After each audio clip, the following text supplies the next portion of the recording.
Pak Ya. Bupati tidak membantah itu, tapi beliau menyuruh kami kepala OPD ini untuk menangani kemiskinan itu. Oke. Kalau kita asumsikan semua 100%, sudah berapa persen ini? Ya alhamdulillah kalau sekarang sudah 90%, Pak. Yang terang benderang? 193 desa sudah punya BUMDes semua. Semuanya sudah punya. Sudah punya. Dan itu kebijakan Bupati supaya misalnya wajib.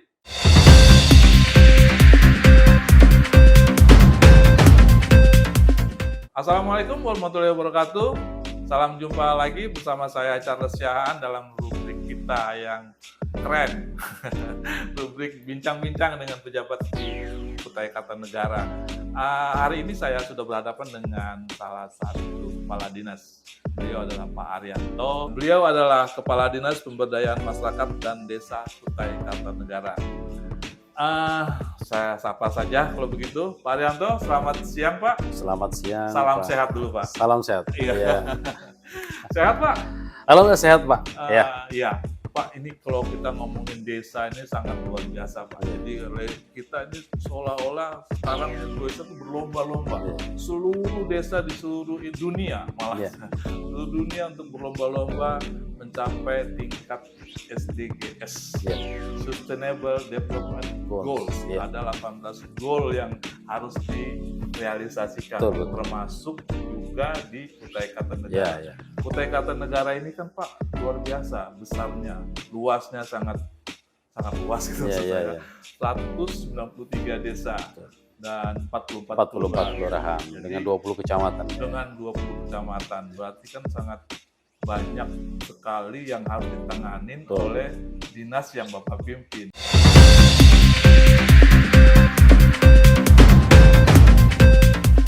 Betul ya, jadi kita di Kutai Kartanegara ini ada 20 kecamatan, 193 desa, dan 44 kelurahan. Jadi dengan banyaknya jumlah desa, kelurahan, kalau di desa ini semuanya kami urus, Pak. Mulai masyarakatnya, pemerintah desanya. Kalau di kelurahan kami hanya mengurus lembaga kemasyarakatan, arti pemberdayaan masyarakatnya saja seperti itu. Nah, jadi dengan tugas dan fungsi yang begitu luas, itu mengurus lembaga yang kami urus, kita hari-hari full ya? Ya, full. Jadi teman-teman tuh semuanya bergerak semua. Tapi alhamdulillah sehat semua dan bisa melaksanakan semua tugas.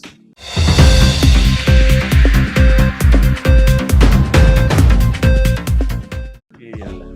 Pak, omong-omong berapa tahun sudah Pak menjadi kepala dinas di sini? 1,5 tahun. 1 tahun setengah. Kurang lebih 1,5 tahun. Ya. Tapi sudah masuk ke pelosok-pelosok Pak? Sudah, alhamdulillah dari 193 desa sudah dikunjungi semua. Oke. Sudah semua? Sudah semua, Pak. Kalau sudah semua kan berarti kita melihat pasti Bapak akan memperhatikan tingkat kemiskinan itu pasti masih ada di mana-mana, walaupun di seluruh Indonesia sama sebenarnya kan. Kutai Kartanegara secara spesifik kemarin tuh isunya rame Pak. Rame sekali bahwa ini DPRD di atas legislatif yang membuka-buka data BPS. Itu menyebut di 7,9% data kemiskinan. Walaupun data itu sebenarnya data BPS itu adalah di bawah tingkat nasional. Masih cukup di bawah, tapi kan cukup mengganggu nih. Silakan Pak, itu bagaimana jawabannya? Ya, jadi masalah isu kemiskinan memang jadi prioritas ya, baik nasional sampai ke daerah, bahkan desa itu diperintahkan untuk bagaimana penanganan kemiskinan. Ya kebetulan Kutai Kartanegara secara statistik itu kemiskinannya ada di Kalimantan Timur itu ada di tengah Pak dia. Ada beberapa kabupaten kota yang di atas rendah gitu, ada juga di masih beberapa kabupaten kota yang. Tapi kan persoalannya kalau Kalpari kan dana APBD-nya cukup besar ya. Betul. Kayak gitu. Ya jadi kalau terkait dana APBD tadi Bapak sudah sebutkan juga jumlah desa, jumlah wilayah, jumlah kecamatan itu kita terbesar di Kalimantan Timur Pak. Jadi 10 kabupaten kota itu KUKAR terbesar. Jadi seimbang saja dengan APBD yang besar, dengan mengurus wilayah yang besar dan jumlah penduduk yang besar juga, jumlah desa yang banyak juga, saya rasa sama saja dengan APBD yang kecil ketika mengurusi wilayah yang kecil. Tapi kan namanya kemiskinan itu harus kita urus dan data itu tidak bisa kita nafikan. Ya artinya secara data itu memang milik kita gitu, dan kemiskinan itu Pak Bupati mengaku itu data dari pusat yang disampaikan BPS dari BPS data resmi gitu, harus kita urus kata Bupati. Nah kebijakannya adalah bagaimana Pak Bupati memerintahkan kami semua, kepala OPD sampai camat sampai desa, lurah, bahkan RT Pak, untuk konsen menangani kemiskinan.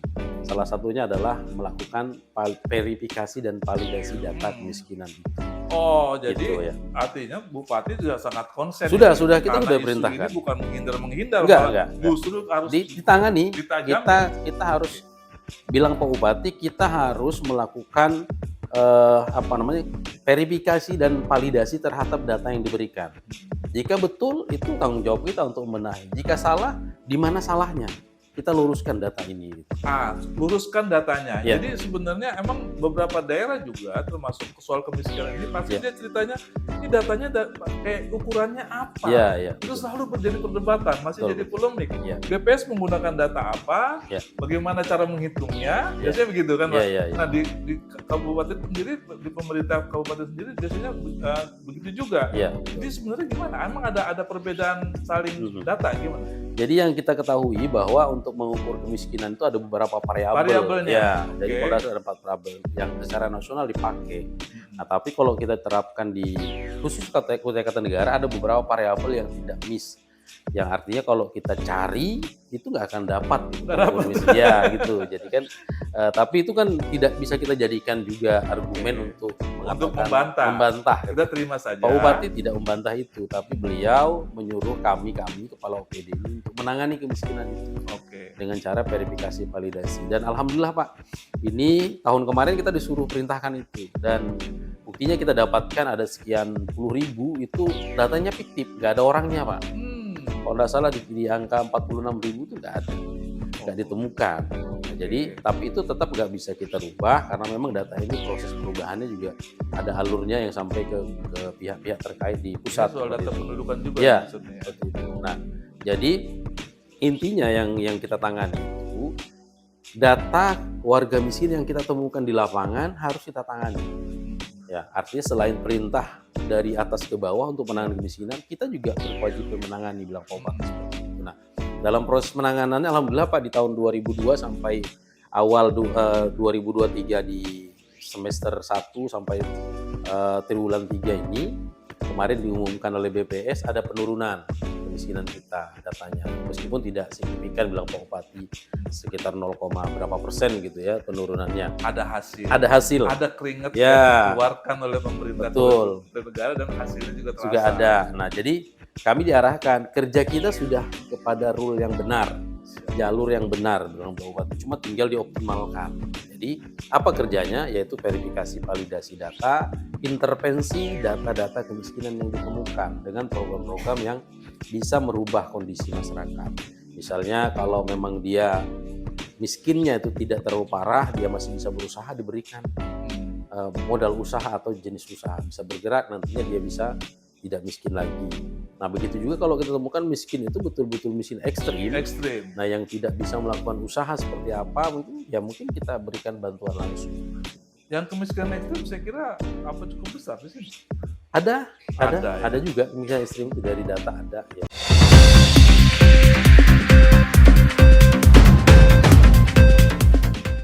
Sebenarnya ini yang nanganin siapa Pak? Dinas sosial atau dinas? Enggak, kita di Kutai Kartanegara itu sudah membentuk namanya tim penanganan kemiskinan, itu melalui Rumah Besar Penanganan Kemiskinan RBPK Pak. Itu sudah ada. Jadi sudah ada ya. Jadi terlibat di sana Bapeda, dinas semacam Pokja gitu. Ya, semacam Pokdanya. Jadi kita juga sudah punya database. Database itu. Jadi tinggal nanti diklasifikasi dia masuk kategori mana, apa yang harus diintervensi. Misalnya tidak punya rumah, seperti apa rumahnya kita jadikan rumah layak huni. Nah, misalnya keluarga yang usia pendidikan tidak sekolah, bagaimana itu kita upayakan sekolah. Yang masuk beban pemerintahan desa yang dinas ini? Ya, kita nanti ada beberapa yang kita tangani. Misalnya kami mendorong desa ini bersama Perkim misalnya kan, ada warga kita yang kita temukan dia masuk kategori miskin, rumahnya tidak layak huni. Rumah tidak layak. Ya, rumah tidak layak. Misalnya selain Perkim yang memang punya tusi mengurus itu, kami didorong Pak Bupati juga untuk mengawal penyusunan APBDes, anggaran pendapatan belanja desa itu melalui ADD, agar desa-desa ini menganggarkan program bedah rumah intervensi anggaran ya maksudnya. Ya, intervensi anggaran. Jadi nanti desa itu kita dorong Pak, minimal 3 rumah dibedah oleh desa setiap tahun melalui anggaran belanja desanya. Oh, itu sudah digariskan. Sudah digariskan. Nanti, Jadi tapi itu nanti akan cerita RPJMD nanti, Pak. APBDC nanti dia. kita simpan Betul, dulu, ya. Pak. Nanti kita simpan dulu Iya, iya. itu.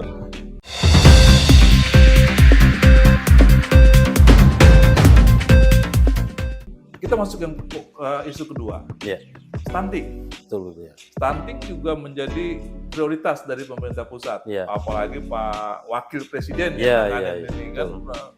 harus ini stunting. Stunting itu kan bahasanya baru populer belakangan loh, Pak. Iya, iya. Baru 2018 mulai. Ya, cuman- kemarin Pak Islanur bilang saya juga stunting. Iya, iya, iya. Karena stunting diidentikan dengan kependekan. Iya, iya. Nah, bagaimana program mengatasi stunting di Kutai Kartanegara? Ya, sama Pak halnya juga kita kan saya sampaikan ini selalu mengikuti apa yang menjadi instruksi mulai dari atas sampai ke bawah pasti kita laksanakan. Ya, ketika itu isu stunting harus digerakkan, kita juga bergerak di Kutai Kartanegara. Nah, di Kutai Kartanegara ada beberapa OPD yang terlibat dalam penanganan stunting yang tergabung dalam Pokja Stunting. Ada Pokja juga itu ya? ada DPMD, Dinas Kesehatan, Dinas Kesehatan Keluarga Berencana, itu masuk semua Pak. Nah, sampai juga kebijakan pemerintah daerah itu memerintahkan kepada pemerintah desa untuk juga ikut berperan aktif dalam menangani stunting. Iya. Ya, termasuk kalau kita ikut regulasi dalam hal dana transfer dana desa itu sudah digariskan memang. Sudah ada. Jadi garisnya. ketika pemerintah pusat menyalurkan dana desa yang dari APBN itu sudah diikuti dengan bagaimana dana desa itu wajib salah satunya digunakan untuk penanganan Program stunting. Gimana diikuti juga? Dipatuhi sama desa-desa? Pasti Pak. Jadi kalau tidak ada program penganggaran untuk stunting itu tidak akan disetujui untuk bisa dibayarkan dana desa itu. Oh, program apa yang harus dilakukan desa untuk yang mengatasi stunting? Ya, jadi Salah satunya, misalnya contohnya. di desa itu harus juga nanti melakukan pendataan tentang stunting itu sendiri. Jadi nanti mereka melakukan pendataan didampingi dengan puskesmas, dengan tenaga-tenaga yang sudah dibentuk. Misalnya ada KPM Pak, kader pembangunan manusia. Mungkin dibatasi dulu, Pak. Maksudnya mendata orang-orang Ya, atau mendata warga yang stunting tadi. stunting itu maksudnya orang yang hamil atau gimana misalnya mengatasi Ya, pertama gini. kelompoknya maksudnya. Ya, sekarang dengan instruksi itu pemerintah desa bersama dengan tim yang ada di sana yang sudah digariskan, ada puskesmas, ada pendamping kesehatan, misalnya kader pembangunan manusia. Pertama harus menemukan dulu ini data stunting di desanya yang sudah kelihatan. Oh, yang sudah kelihatan. Yang sudah kelihatan. Ya. Jadi kan itu misalnya itu kekurangan gizi. Ya, kurang gizi, ukurannya, terus dari IQ sudah itu kan ada. IQ. Ukuran tinggi badan ya, itu sudah harus ditemukan di data dengan baik, harus didata. Okay. Nah, pendataan itu bisa dibiayai dengan dana yang ada di desa. Nah, kemudian ini kan sudah lebih luas lagi untuk penanganan stunting. Tidak hanya, kalau dulu kan hanya penanganan pada penemuan real saja Pak yang sudah terjadi. Nah, tapi kalau sekarang sudah di hulunya, bagaimana nanti remaja, SMP, SMA itu sudah dibekali bagaimana untuk paham cara berkehidupan keluarga yang nanti bisa untuk membuat keturunan, harus paham. Jadi kemudian nanti menjadi keluarga ya ketika ada 1000 hari kehidupan itu sudah ditangani juga. Nah, nanti desa itu melalui anggarannya dia menganggarkan misalnya sosialisasi, tetapi sudah berbasis data. Itu berarti yang paling penting, poin pentingnya adalah semua desa harus memiliki data itu, kemudian dia akan melahirkan program-program yang tepat sasaran. Ya. Itu Pak ya. Ya, sambil selain itu juga dia nanti akan mengedukasi warganya, membuat kegiatan sosialisasi tentang bagaimana pentingnya pencegahan stunting mulai dari remaja sampai 1000 hari kehidupan, bahkan 1000 hari kehidupan. Iya, bahkan nanti sampai dia ketika ada anak stunting di tempat dia boleh menganggarkan pemberian makanan tambahan. Itu Pak. Sampai di situ. Boleh digunakan dana itu. Ya. Jadi sekarang adalah kewaspadaan perangkat-perangkat desa di desa-desa supaya memperhatikan hal ini gitu Pak ya. Betul. Jadi sekarang penanganan stunting itu prioritas Pak. Kalau ada stunting besar, potensi stunting besar, desa mendahulukan itu. Daripada mendahulukan infrastruktur gitu. Sekarang Pak, dulu kan waktu COVID, prioritas itu adalah pemberdayaan ya. Sekarang apakah sudah bergeser itu? Ya, kemarin kan ada bencana lah COVID gitu ya. Makanya dalam proses perjalanan, desa itu sudah membuat perencanaan penggunaan ADD-nya atau dana desanya. Ternyata dalam perjalanan itu ada bencana COVID. Nah, itu ada instruksi dari pemerintah, dana ADD itu direncanakan balik untuk penanganan COVID. Nah, seperti itu. Desa ikut. Nah, sekarang sudah nggak ada COVID lagi. Prioritasnya jadi nggak ada lagi untuk penanganan COVID dana mereka. Nah, tapi yang diprioritaskan penanganan kemiskinan, penanganan bidang kesehatan, salah satunya stunting itu. Ya.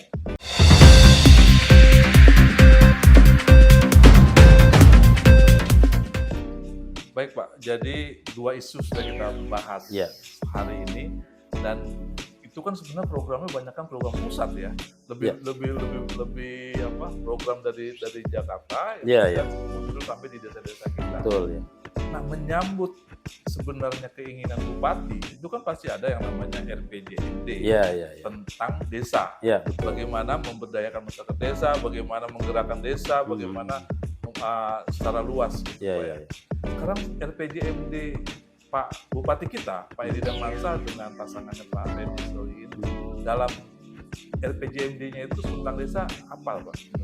Ya, kalau di dalam RPJMD itu desa jadi lokus terbesar Pak, bagaimana desa itu bisa maju, berkembang, sehingga lokus terbesar untuk prioritas terbesar perhatiannya. Ya, desa. Jadi kan kita membangunnya dari desa sama. Jadi makanya visinya adalah mewujudkan masyarakat Kutai Kartanegara sejahtera dan bahagia. Di mana masyarakat kita ya banyaknya di desa, Pak. Sejahtera, bahagia. Jangan lupa tersenyum. Jadi justru nanti dan secara tegas di dalam RPJMD itu ada beberapa program breakdown dari visi misi itu berupa program dedikasi, ada 23 program dedikasi bupati. Program dedikasi dan yang selama ini sering dipromosikan, disampaikan untuk dilakukan semua perangkat daerah, dilakukan desa, kelurahan, program dedikasi. Oke, program dedikasi apa sekarang yang sedang gencar dilaksanakan untuk desa? Ya, jadi program dedikasi ini memang ada yang dilaksanakan oleh perangkat daerah, ada juga nanti yang bisa dilaksanakan oleh desa sesuai kewenangannya. Nah, jadi secara spesifik yang mungkin bisa kami sampaikan pada forum ini, salah satunya misalnya ada program dedikasi Kukar Bebaya. Kukar Bebaya. Jadi, Bebaya itu artinya apa, Pak? Jadi itu artinya kita bergerak bersama-sama untuk melakukan sesuatu. Gotong royong. Iya. Nah, salah satunya gotong royong juga. Kita ada kebersamaan melakukan sesuatu, melakukan perbaikan, perubahan kondisi daerah, kondisi desa, kondisi masyarakat. Itu artinya bersama-sama Pak Kukar Bebaya. Jadi yang diperlukan partisipasi. Partisipasi. Jadi mulai kita di kabupaten, kecamatan, sampai desa, sampai RT itu nanti kita bersama-sama di sini. Nah, itu ada dituliskan secara spesifik bagaimana nanti salah satunya adalah program pembangunan berbasis rukun tetangga, berbasis RT. Nah, di sana ada kebijakannya pemberian bantuan keuangan kepada RT sebesar 50 juta rupiah. Yang sudah jalan. Ya, tiap RT mendapat 50 juta rupiah per tahun berupa program pembangunan program. Bukan dana cash gitu, dana segar enggak. RT nggak boleh pegang dana segar karena kebijakan regulasi tidak membolehkan. Ini bagian dari program Bebaya tadi. Iya, Kukar Bebaya. Jadi pelibatan RT itu ya sampai ke RT. Kita mau membangun wilayah Kutai Kartanegara sampai ke RT, Pak. Dengan dana itulah kemudian RT bergerak bersama-sama pemerintah. Ya, bagaimana ada masalah di RT, dia bisa menggunakan dana itu untuk mengatasinya. Misalnya ada infrastruktur skala yang sangat kecil sekali. Misalnya ada lubang jalan di lingkungan RT-nya, di gangnya dia bisa gunakan dana itu. Kemudian RT tugas utamanya adalah mendata, memperbaiki data administrasi kependudukan kan. Dia melaporkan data kependudukan tiap bulan itu Pak. Secara berjenjang kepada Kades, nanti Kades laporkan ke Dikcapil gitu seperti itu. Itu kerjaan RT, kita fasilitasi. Ya, kita fasilitasi RT itu dengan dana 50 juta itu. Nah, dia melayani masyarakat termasuk tadi bagaimana stunting, mengurus stunting. RT kita libatkan, Pak. dia harus tahu data warganya nih. Jadi sekarang jadi ketua RT sekarang ini Pak. Jadi sibuk Pak, ya. Bukan cuma soal KTP, soal apa surat pengantar, Ya, bukan. Dia harus punya wawasan betul juga ya. Itu tentang stunting, tentang betul. Ya semuanya Pak. Jadi bagaimana kesehatan, posyandu dia harus tahu. Nah makanya dengan dana 50 juta kita juga bolehkan RT itu dibintek, diberikan pelatihan. Seperti itu. Ada binteknya. Ada bintek untuk RT. Jadi dia diinformasikan tentang stunting, diinformasikan tentang posyandu. Gitu. Harapan kita dia bisa membantu pelayanan masyarakat. Karena RT ini adalah tangan pemerintah di paling depan Pak. Nah Pak Bupati bilang dia bukan Bupati, orang sering bilang RT itu pelayanan ujung tombak Pak. Ujung tombak. Nah bilang Pak Bupati kalau tombak itu tumpul dia nggak ada gunanya Pak. Nah salah satu untuk mempertajam tombak itu adalah dengan diberinya dana 50 juta.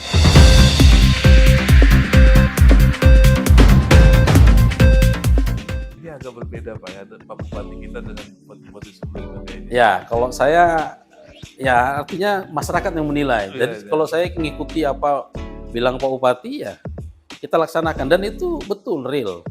Nyata langsung menyentuh masyarakat. Beliau pernah di pemerintahan, beliau tahu persis apa betul. yang dialami oleh masyarakat dan sekarang kelihatan sekali kan bahwa beliau suka yang belusukan di desa. Itu pasti beda cara pandangnya. Betul. Kalau saya memaknai Pak Bupati itu mendaya gunakan semua sumber daya Pak. Sampai jadi beban itu tidak ditanggung oleh pemerintah saja, masyarakat juga harus berpartisipasi bagaimana merubah Kutai Kartanegara bisa menjadi sejahtera bahagia.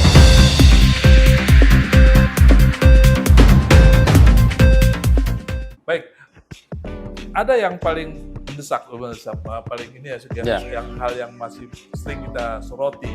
Biasanya dunia wartawan tuh Pak, kita masih listrik, air bersih.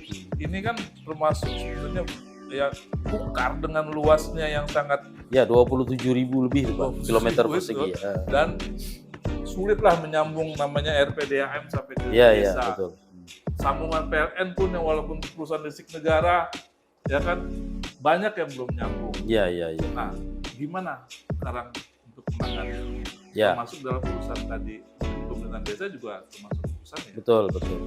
Jadi sama sudah tercover juga di dalam RPJMD kita 2021-2026 itu dan juga masuk dalam 23 program dedikasi Pak. Jadi di dalam 23 program dedikasi salah satunya adalah ada program Terang Kampungku. Terang Kampungku, terang itu kan menggambarkan bagaimana keinginan kita. Bingung juga dengan Pak Edi ini banyak sekali istilahnya. Ya itu istilah bahasa Kutai Pak. Langsung beliau menggunakan bahasa.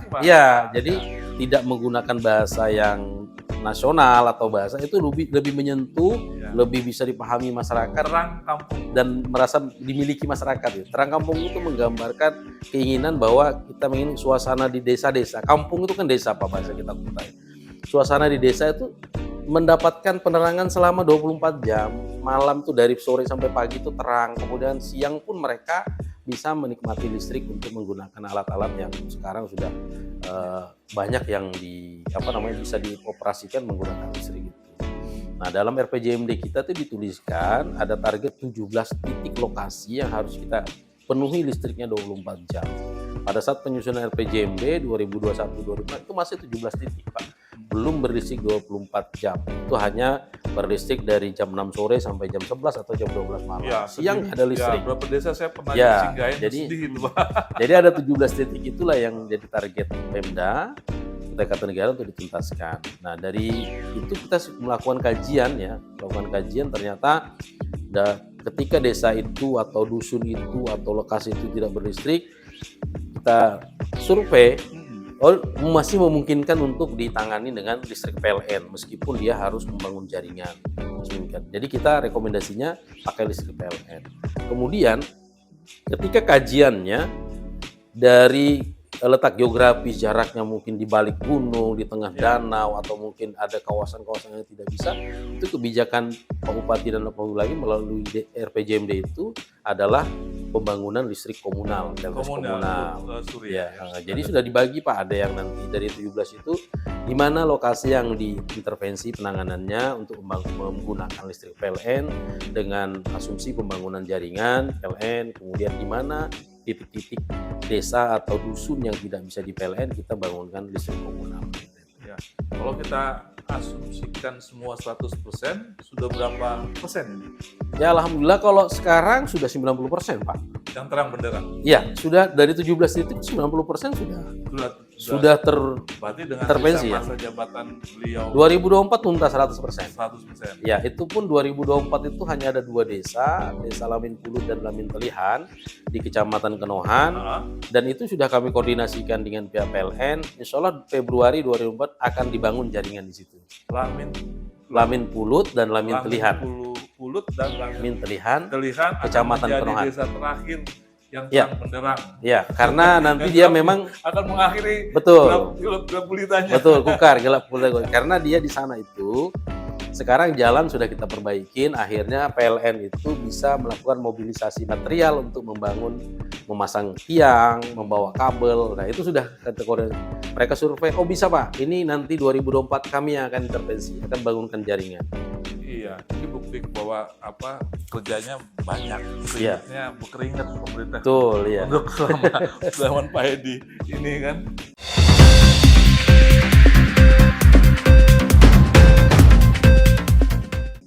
Sekarang soal air, Iya. sama keluhannya itu juga Betul, ya. dulu ya. Sekarang kita pengen jelasin, Iya. apa soal air bersih ini. Pak Bupati sering sampaikan Pak, Kutai Kartanegara ini kalau air nggak kekurangan Nggak Pak. kekurangan. Punya Sungai Mahakam yang Ya. panjangnya luar Ya. biasa, yang Ya. lebarnya luar biasa, Ya. danaunya juga besar-besar kan, nggak kekurangan. Tapi kan dimaknai air bersih itu kan air yang sudah diolah, yang layak dikonsumsi, bukan air yang ada di Mahakam. Kalau dikonsumsi kan belum air bersih.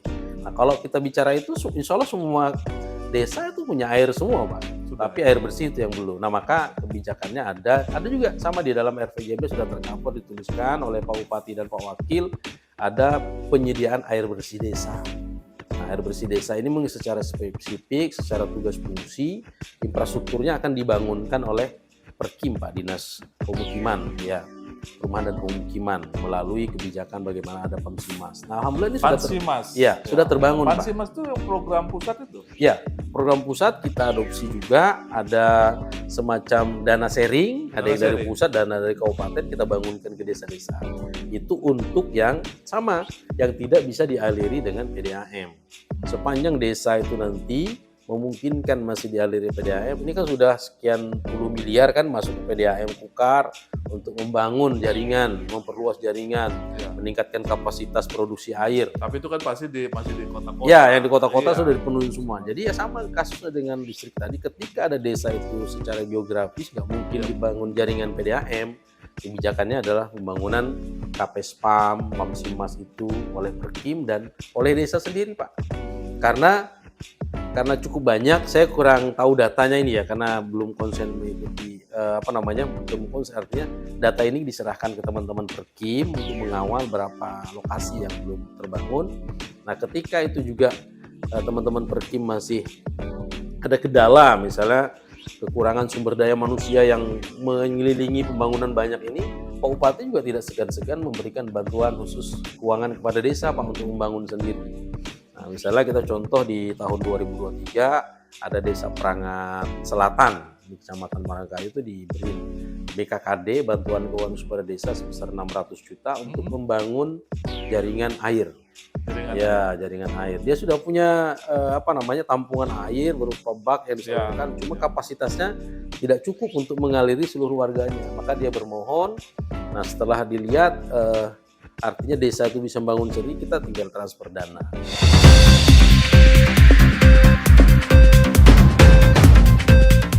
Ya, kalau saya perhatikan beberapa desa, misalnya katakanlah di Batua, itu air bersihnya sudah dikelola oleh BUMDes. BUMDes, betul. Nah, jadi sebenarnya ini peluang besar. Betul ya. Nah, karena BUMDes adalah wilayah yang Pak Arianto juga bidangi, dan sekarang BUMDes kita itu nasibnya kayak apa? Ya, jadi BUMDes itu secara spesifik juga sudah dibuatkan ruang oleh pemerintah melalui regulasi. Ya, BUMDes ini kan di dalam Undang-Undang 6 tentang desa itu Pak 12, pemerintah desa itu bisa menggerakkan roda perekonomiannya dengan BUMDes. Bisa, bukan wajib Pak ya? Iya, bisa menggerakkan. Nah, artinya salah satu alat yang bisa digunakan untuk menggerakkan roda perekonomian di desa adalah badan usaha milik desa. Termasuk nanti BUMDes ini bisa diminta untuk mengelola aset-aset desa yang punya potensi ekonomis. Nah, misalnya sarana prasarana air bersih dibangun oleh desa, dibangun oleh pemerintah daerah, diserahkan kepada pemerintah desa menjadi aset desa. Nah, ini kan dikerjasamakan dengan BUMDes oleh pemerintah desa, dikelola BUMDes, untuk operasionalnya kan bisa meminta pembiayaan dari masyarakat yang melalui BUMDes. Iya, BUMDes itu punya potensi yang besar sebenarnya. Ya, betul. Karena dia bersama-sama perangkat desa Ya, akan mengelola betul aset potensi desa. ya, betul. Iya kan? Jadi sekarang kalau BUMDes itu kan sudah ada juga yang hebat sekali, tapi Ya, banyak juga yang masih melempem. betul. Coba sebut yang paling melempem. Ya, jadi BUMDes yang berhasilnya yang nanti yang paling melempem yang bagaimana nih? Ya, jadi 193 desa sudah punya BUMDes semua. Semuanya Sudah punya. Dan itu kebijakan bupati supaya misalnya wajib. Ya, kalau bupati mewajibkan. Wajib Ada BUMDes karena melihat kesuksesan beberapa desa dengan lewat BUMDesnya bisa memberikan pendapatan asli desa. Dan itu bukan cuma di Kutai Kartanegara, Ya, bahwa di seluruh Indonesia semuanya. bahwa banyak sekali BUMDes yang sangat bagus. Ya, ketika dijalankan bagus, dia berkontribusi untuk memberi pendapatan asli desa. Nah, jadi desa dapat uang dari BUMDes itu. Gitu. Ya. Makanya bupati dorong semua desa harus punya BUMDes. Nah, cuma BUMDes ini kan dalam regulasi diatur. BUMDes itu dibentuk, kemudian didaftarkan di Kementerian Desa, kemudian bisa ditingkatkan statusnya mendapatkan sertifikat badan hukum. Nah, nanti statusnya dia bisa seperti PT, badan Sudah ada seperti itu bahwa seperti PT kan. Ya, jadi bukan tapi BUMDes itu, badan ya, hukum BUMDes. badan hukum. Jadi tapi dia tuh untuk mendapatkan badan hukum prosesnya panjang. Jadi BUMDes itu harus mempersiapkan dokumen administrasinya, menyiapkan usaha yang sudah sehat gitu kan. Nah, kalau sudah terpenuhi baru bisa diberikan sertifikat badan hukum. Sekarang di Kutai Kartanegara sudah dari 193 sudah 92 berbadan hukum. Oh, luar biasa ya. Ya, sudah setelah dia berbadan hukum dia bisa berkompetisi untuk ikut mengelola potensi-potensi di Kutai Kartanegara. Dia sudah bisa asalkan ada izin usahanya. Bahkan dia bisa mengelola tambang galian C bisa. Usaha apa saja bisa. Bisa. Ketika dia sudah berbadan hukum, dia mengurus izin usaha yang mau digelutinya, boleh. 193 desa, 92 sudah berbadan hukum. Sudah berbadan hukum. Ya. Berarti ada 101 lagi ya, belum? Masih belum. Kenapa? Ya. Karena memang sulitnya untuk mendapatkan badan hukum harus dipenuhi syarat-syaratnya itu sulit. Tidak mudah. Atau memang ada juga BUMDes yang belum bergerak sama sekali? Kita dampingi sudah. Ada pendampingan? Ya, jadi kita mendampingi 193 BUMDes untuk minimal terdaftar di Kemendes. Itu kan BUMDes diakui kalau sudah terdaftar, terregistrasi secara di online. Kementerian Desa. Itu harus didaftarkan. Jadi kalau BUMDes itu dibentuk tidak didaftarkan, dia nggak ada namanya. Tadi Pak Haryanto bilang ada pendampingan. Ya. Berarti pendampingan dari pusat atau dari kita DPMD?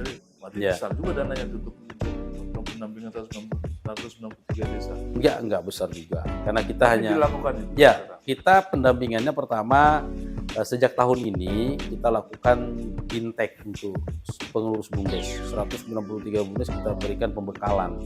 Mulai manajemen BUMDes, pengelolaan keuangannya, sampai nanti bagaimana dia mengembangkan unit-unit usaha. Itu kita latih bekerja sama dengan Kadin Kukar, bersama dengan BUMD Kukar gitu. Bersama juga dengan beberapa narasumber dari Kemendes dan dari Kemendagri. Artinya bergerak semua dong sekarang sudah ya? Sudah. Ya, artinya dari penyiapannya sudah. Kita menyiapkan bagaimana BUMDes ini bisa eksis, bisa jalan sudah. Ya, tinggal ada kompetisinya, Pak? Ya, belum. Kalau kita kompetisi secara lokal belum.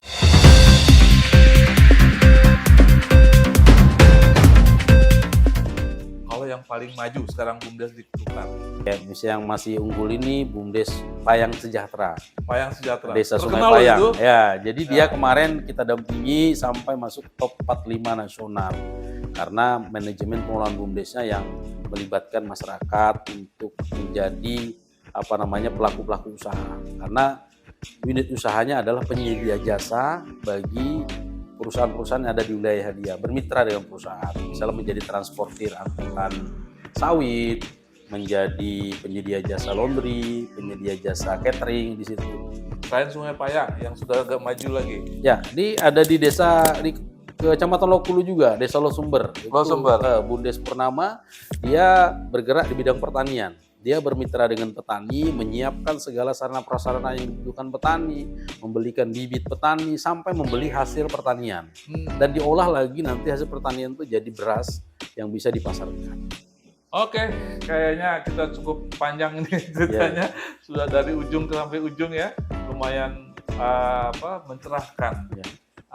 Mungkin yang terakhir Pak, yang terakhir ini tentang ibu kota negara. Bahwa itu dekat sekali bertetanggaan dengan Kutai Kartanegara, bahkan sebagian areanya ada di Kutai Kartanegara.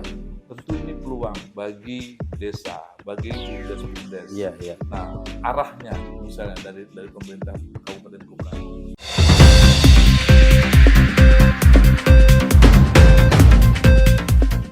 Ya, itu peluang sekaligus tantangan juga ya juga. Kalau salah-salah nanti bisa menjadi masalah juga.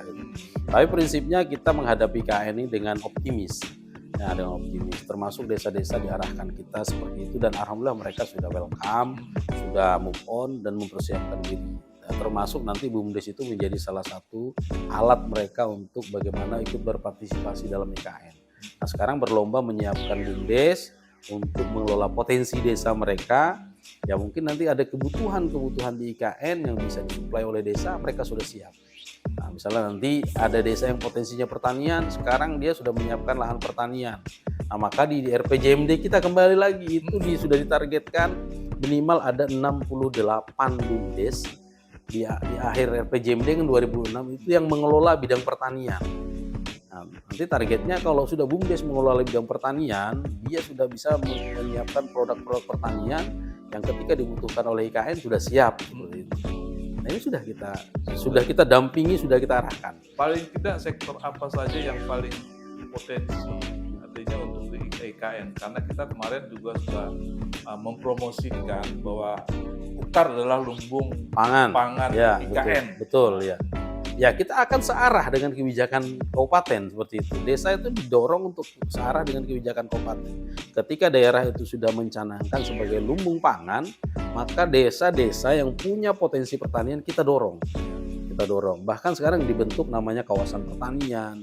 Di kami DPMD juga membentuk pembangunan kawasan pedesaan di mana nanti ada kolaboratif penanganan bidang pertanian, bidang pariwisata, bidang perkebunan itu kita dorong jadi satu. Bagaimana UMKM juga ditingkatkan di sini.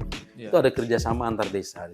Ya, kan perlu kompetisi itu Pak ya. Ya, siap. Jadi artinya nggak cuma kita menunggu bahwa ada kompetisi di depan mata, ya supaya petani-petani juga jangan jadi dianggapnya wah kita nggak diajak, gitu mana Pak? Kan ada cerita itu. Kalau kita sebagai orang daerah, wah kami nggak diajak katanya untuk ke IKN, padahal kita yang tidak mau berkompetisi. Iya, sebetulnya diajaknya bukan pindah ke IKN kan ya. Mereka tetap stay di tempat mereka, tapi diberikan jalur untuk bagaimana nanti kebutuhan IKN bisa dipenuhi oleh masyarakat kita di sini. Kalau pindah ke sana juga ngapain? Nggak ada usaha juga. Nah, tapi nanti kita pemerintah daerah akan menyiapkan jalur akses bagaimana kemajuan IKN, kebutuhan IKN bisa disuplai oleh masyarakat kita di Kutai Kartanegara. Yang petani akan menyiapkan produk pertaniannya, yang nelayan akan menyiapkan produk nelayannya seperti itu.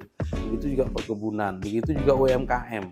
Nah, ini kan kita dorong nih bagaimana produk UMKM bisa terstandarisasi, bisa bersaing. Itu yang lagi dikerjakan. Sampai desa itu kita tingkatkan kapasitasnya, kita informasikan bahwa nanti IKN jalan akan ada standar-standar yang harus dipenuhi. Maka sekarang di-upgrade ini, masyarakat juga harus diberikan pengetahuan, kelompok-kelompok usaha juga harus diberikan pengetahuan seperti itu. Itu yang dilakukan kita bersama desa. Baik, cukup panjang. Terima kasih Pak Arianto. Kita sudah berbincang lebih 30 menit ya, sekitar 30 menit tadi. Ternyata memang tidak, walaupun ada peluang di depan mata bahwa ada IKN, tetapi kita harus mempersiapkan diri. Harus mempersiapkan diri ya. Jangan berleha-leha. Jangan puas diri, Betul. karena memang kompetisi itu ada di sana dan jangan sampai orang lain duluan nanti yang masuk. Kan Iya. gitu, Pak, ya. Kita akhiri dulu pembicaraan kita dengan Pak Arianto, Kepala Dinas Pemberdayaan Masyarakat Desa. Assalamualaikum warahmatullahi wabarakatuh. Salam, Pak. Ya.